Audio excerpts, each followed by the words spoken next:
Welcome to the English Speaking Practice Podcast. Picture this. You are sitting at your desk late at night after a brutal 10-hour workday. Your eyes are burning from staring at spreadsheets all day long. You open a heavy language textbook because you promised yourself you would get fluent this year. You look at a list of 50 random vocabulary words and try to force them into your brain. You repeat them 20 times with pure discipline and determination. Then you go to bed feeling like a champion. But the next morning, you wake up and make your coffee. You try to remember just one single word from that list, and your mind is completely blank. It is like someone came in the middle of the night and wiped your mental hard drive clean. That is so incredibly relatable and frustrating. Welcome to the English Speaking Practice Podcast, where we make language learning feel like a gentle downhill walk instead of an uphill battle. I am Anna. And I am Mark. If you have ever felt like you are just bad at languages because your brain refuses to remember words, we have some wonderful news for you today. You are not bad at languages. Your brain was actually doing exactly what it was designed to do. It was clearing out useless clutter to protect you. Today, we are going to break down 4 powerful habits that will unlock fast fluency without requiring an ounce of painful willpower. Plus, we have 3 secret hacks that we recently discovered that will completely change the way you interact with your phone and your daily routine. Before we dive deep into the magic, do us a quick favor. If you want to stop feeling guilty about your language learning and finally start making real progress, hit that subscribe button right now. Leave us a comment below about the biggest struggle you face when trying to study after a long day. Your comments help us build this amazing community of relaxed learners. Let us start with why traditional studying fails so miserably. Think of your brain like a very smart spam filter for an email account. When you try to memorize a long list of disconnected words from a book, your spam filter looks at that list and says, "This is junk mail." It does not see these words helping you survive or enjoy your day, so it quietly deletes them while you sleep.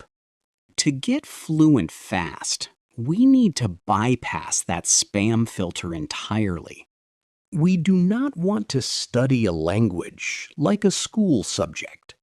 We want to acquire it naturally, just like picking up a song on the radio after hearing it a few times, without even trying to memorize the lyrics.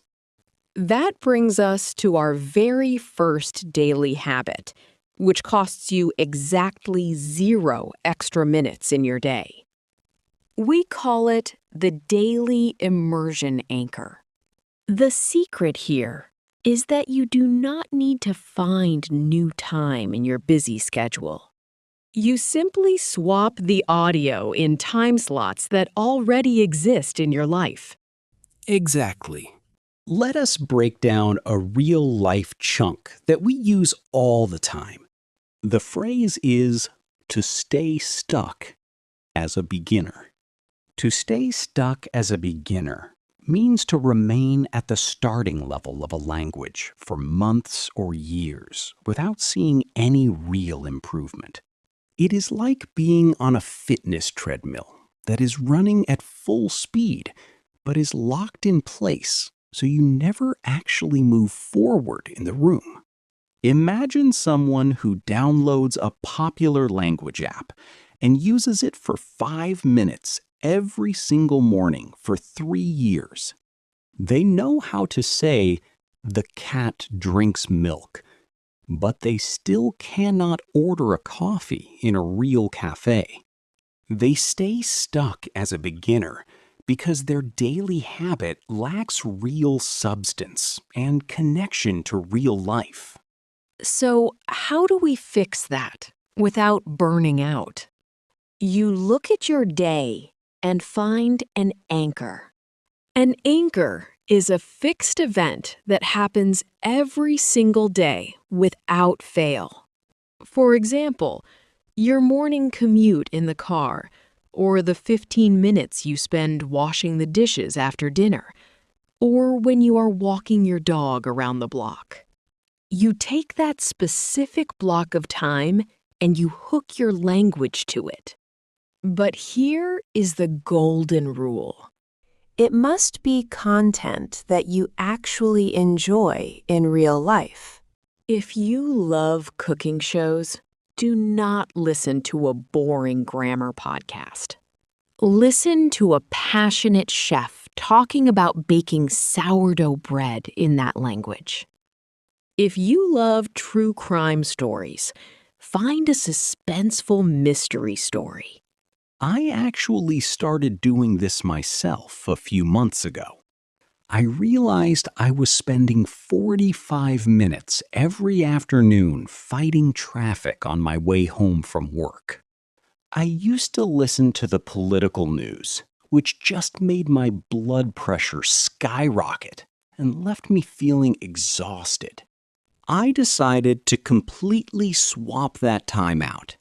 I found a lighthearted conversation podcast where two friends talk about video games and movies in the language I am learning. Now, the moment my car engine starts, my brain automatically knows it is time for my language immersion. I do not need to force myself because I am genuinely excited to hear what those two friends are going to discuss next. It piggybacks perfectly on my daily driving routine. Let us analyze that beautiful chunk you just used. To piggyback on something. To piggyback on something means to attach a new habit or idea to an existing stable structure so that it rides along effortlessly.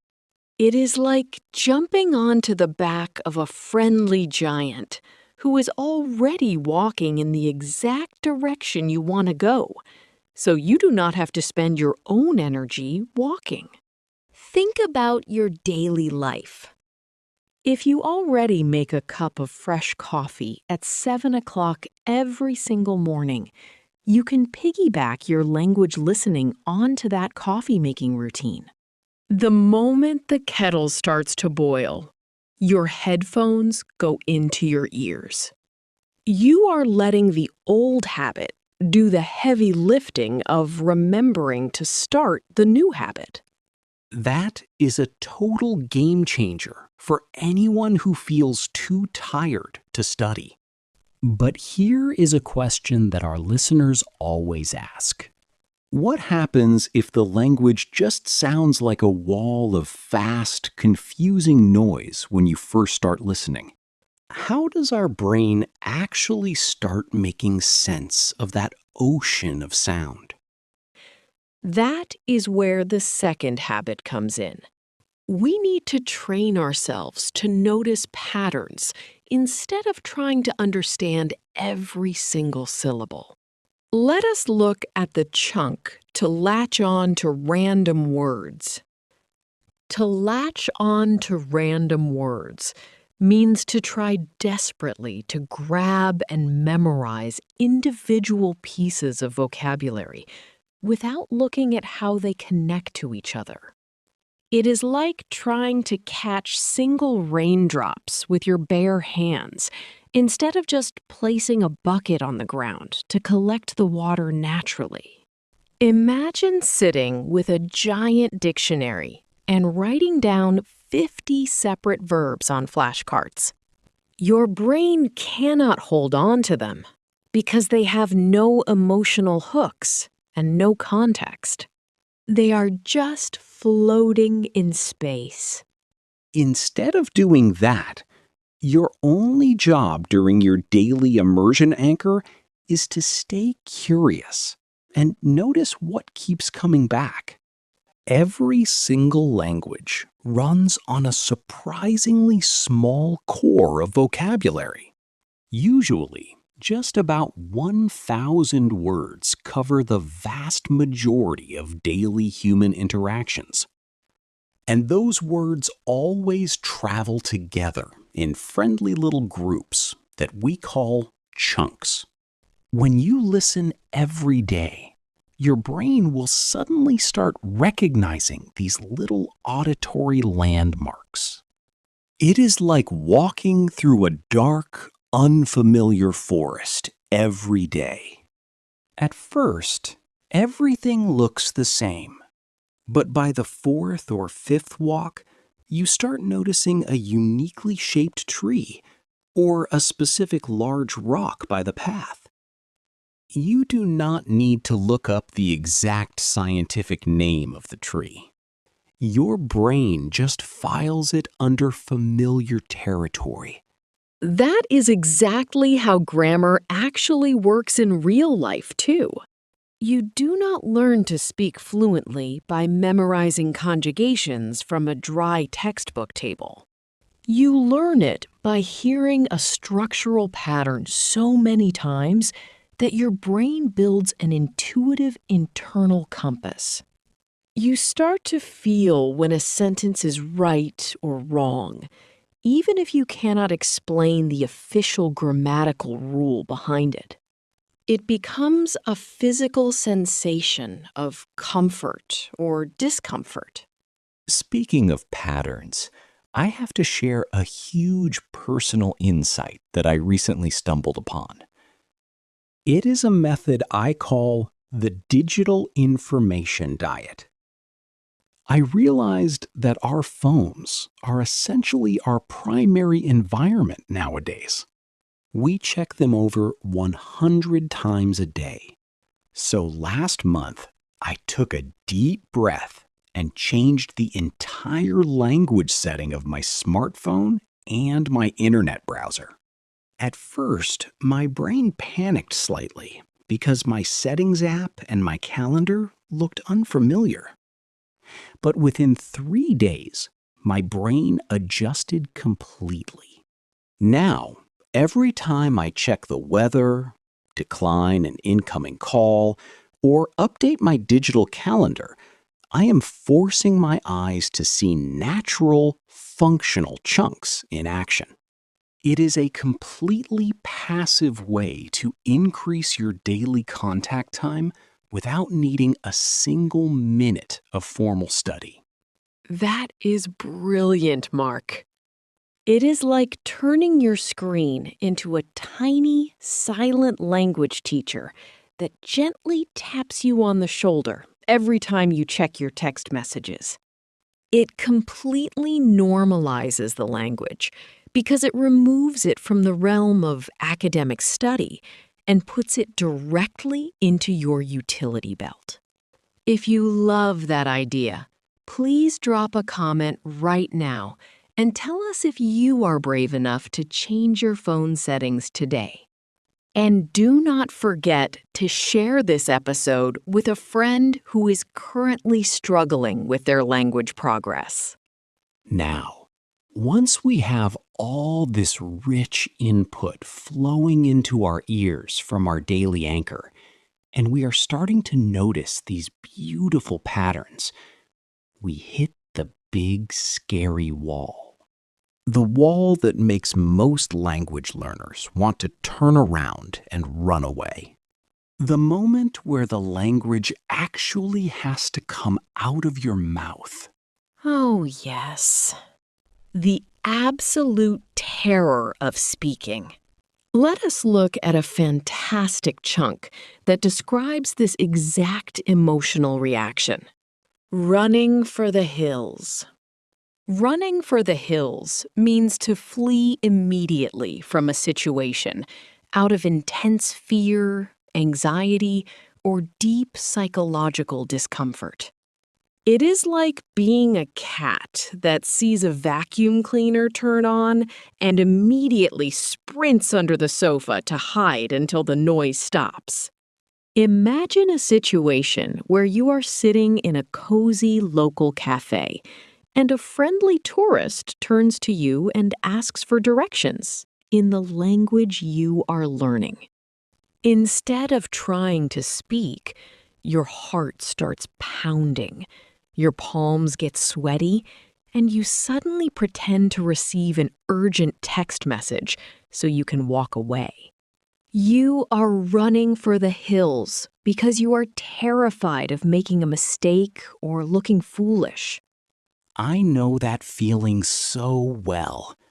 When I was 22, I traveled to a beautiful historic city for a weekend getaway. I had studied the language for 2 years in a classroom and scored top marks on my written exams. I walked into a lively local restaurant filled with laughter and music, feeling incredibly confident. But the moment the waiter smiled and asked me what I wanted to order, my mind completely froze. Let us look at the chunk to blank in front of everyone. To blank in front of everyone means to experience a sudden, total loss of memory or speech when you are put on the spot in a social situation. It is like a computer screen that suddenly turns completely blue and crashes right in the middle of an important presentation, leaving you staring into a void. I stood there for what felt like an eternity, unable to produce a single coherent syllable, while a line of hungry people waited behind me. It was deeply humiliating. But here is the profound truth that we need to share with every single listener today. That feeling of being ready, that perfect moment of absolute confidence, where you think you will magically wake up and speak flawlessly without fear, it is never coming. It is a total myth. You will never feel fully ready to speak a new language. The confidence does not happen before you start speaking.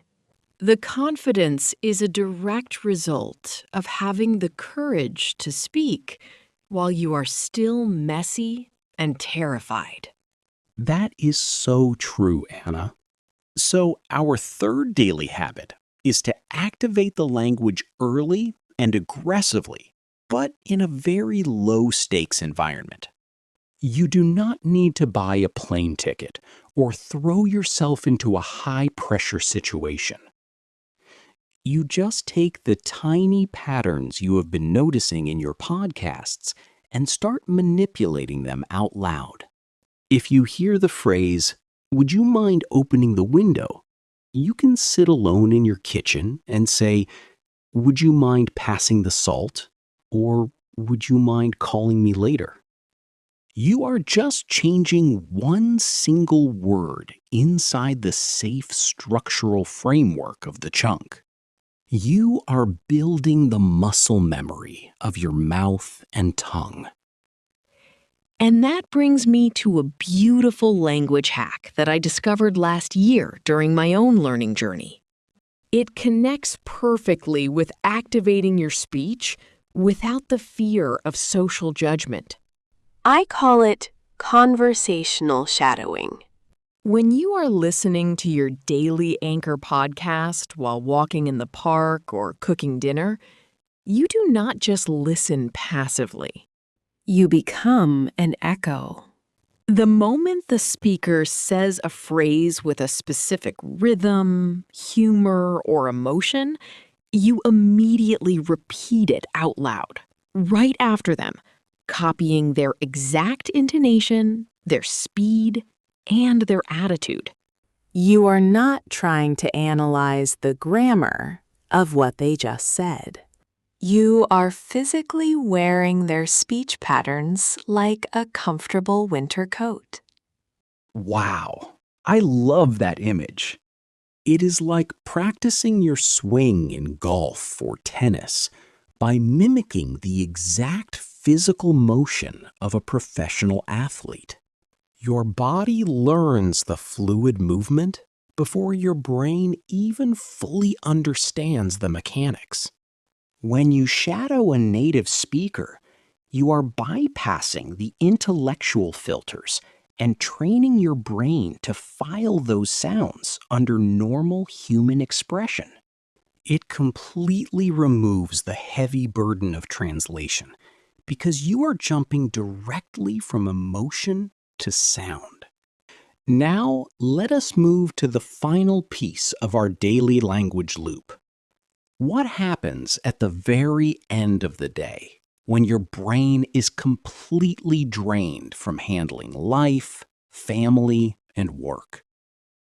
This is where the fourth habit comes in, and it is the glue that locks all the other habits together. We call it the bedtime story. Let us analyze a beautiful chunk used to describe this time of day. Winding down at night. Winding down at night means to slowly and gently decrease your energy levels and release physical and mental tension as you prepare for sleep. It is like a large commercial airplane that gradually lowers its altitude and slows its engines as it approaches the runway for a perfect, smooth landing, rather than suddenly dropping out of the sky. Think about your evening routine. Instead of scrolling through stressful social media feeds or watching intense action movies that trigger your adrenaline, you create a quiet, peaceful ritual. You dim the lights, make a cup of chamomile tea, and spend 5 minutes letting your mind enter a state of deep relaxation. During those 5 golden minutes of winding down at night, you give your brain one last gentle taste of your target language. You put on an incredibly easy, pleasant short story or a calm, conversational podcast episode. Nothing academic. Nothing that feels like hard work or a test. You close your eyes and just let the sounds wash over you as you drift off to sleep. Some people might think, but Mark, if I am falling asleep, am I not just wasting my time? How can 5 minutes of sleepy listening actually do anything substantial for my fluency? It is actually deeply scientific. When you sleep, your conscious mind turns off, but your subconscious brain goes into overdrive. Neuroscientists call this process memory consolidation. Think of your brain during the day like a busy office where papers, sticky notes, and files are constantly being thrown onto a giant desk. It is a big, chaotic mess. When you go to sleep, a highly efficient night janitor enters the office. This janitor takes all those messy papers from the desk, organizes them into neat folders, labels them perfectly, and locks them safely into a permanent filing cabinet.